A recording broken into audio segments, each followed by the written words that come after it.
আজ বানাবো খুব নরম তুলতুলে একদম পাতলা জালিদার রুটি। খেতে খুবই সুস্বাদু, যে কোনো কিছুর সঙ্গে খাওয়া যাবে। তো আসুন দেখা যাক কিভাবে বানাই। প্রথমে একটা বোলের মধ্যে নিয়ে নেব সুজি।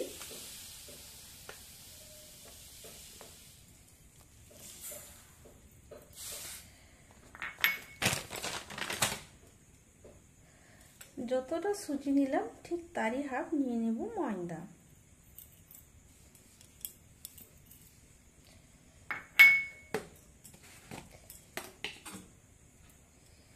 এবার সুজি ময়দা যতটা নিয়েছি সেই মাপ বুঝে দিয়ে দেব স্বাদ মতো নুন।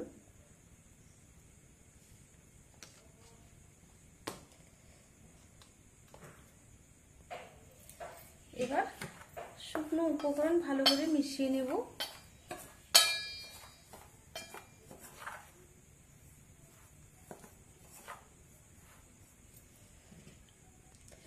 এবার শুকনো উপকরণ খুব ভালো করে মিশিয়ে নিয়ে এর মধ্যে দিয়ে দেব জল।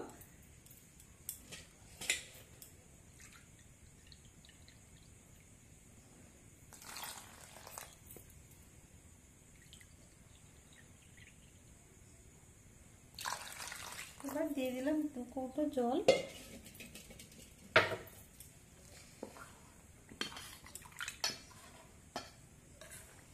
এবার জল দিয়ে ভালো করে মিশিয়ে নেব।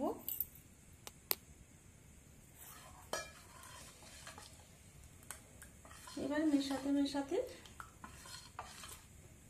ঘন হয়ে এসছে। আস্তে আস্তে সুজিটা ফুলতে থাকবে, আস্তে আস্তে ব্যাটারটা ঘন হয়ে যাবে।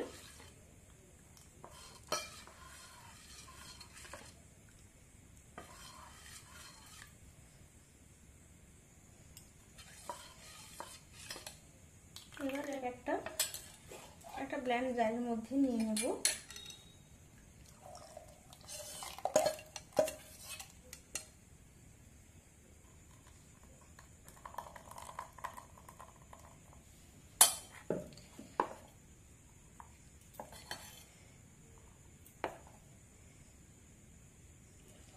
দেখুন ঘনত্বটা কেমন হয়েছে। এবার আরেকটু পাতলা করব, সেজন্য মিক্সিং জারটা ধুয়ে আবারও জল দিয়ে দেব।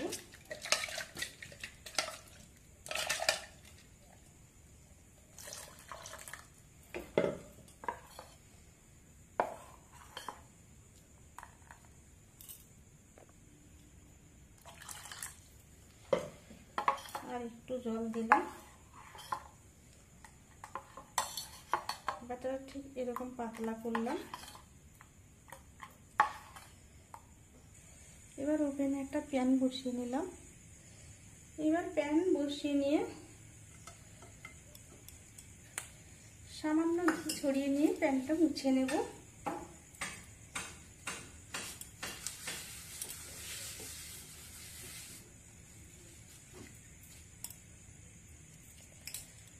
একটা টিস্যু পেপার দিয়ে ভালো করে ঘিটা আবারও মুছে নিচ্ছি।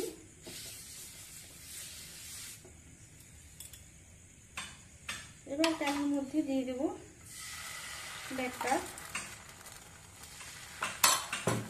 ব্যাটারটা দিয়ে আস্তে করে চারদিক ছড়িয়ে নেব। দেখুন কি সুন্দর ছড়িয়ে গেল।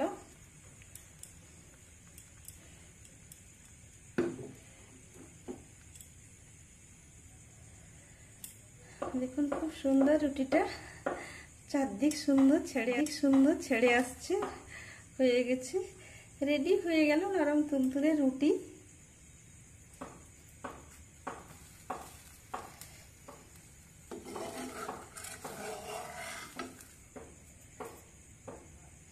এই রুটিটায় কোনো জালি হয়নি। এবার ব্যাটারের মধ্যে দেব অল্প বেকিং পাউডার, বেকিং সোডা কিন্তু নয়, বেকিং পাউডারটা ব্যাটারের মধ্যে দিয়ে ভালো করে মিশিয়ে নেব। বেকিং পাউডার মিশিয়ে নিয়ে আবারও দিয়ে দেব। দিয়ে খুব আস্তে করে চারদিকে ঘুরিয়ে নেব।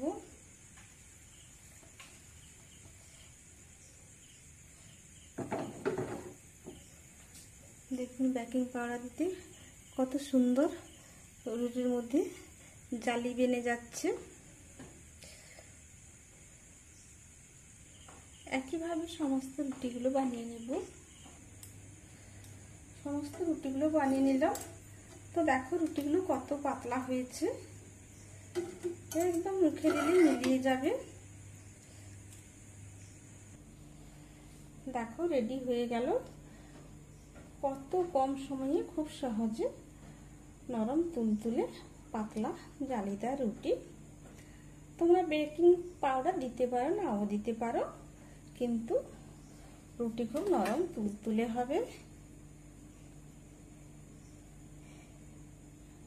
যে কোনো কিছুর সঙ্গে খাওয়া যাবে, চাটনির সঙ্গে কিংবা কোনো তরকারির সঙ্গে, খেতে খুবই সুস্বাদু হবে। তো আমি কেমন বানালাম আপনাদের সঙ্গে শেয়ার করলাম। আপনারা অবশ্যই ট্রাই করবেন, আর কেমন লাগলো অবশ্যই কমেন্ট করে জানাবেন।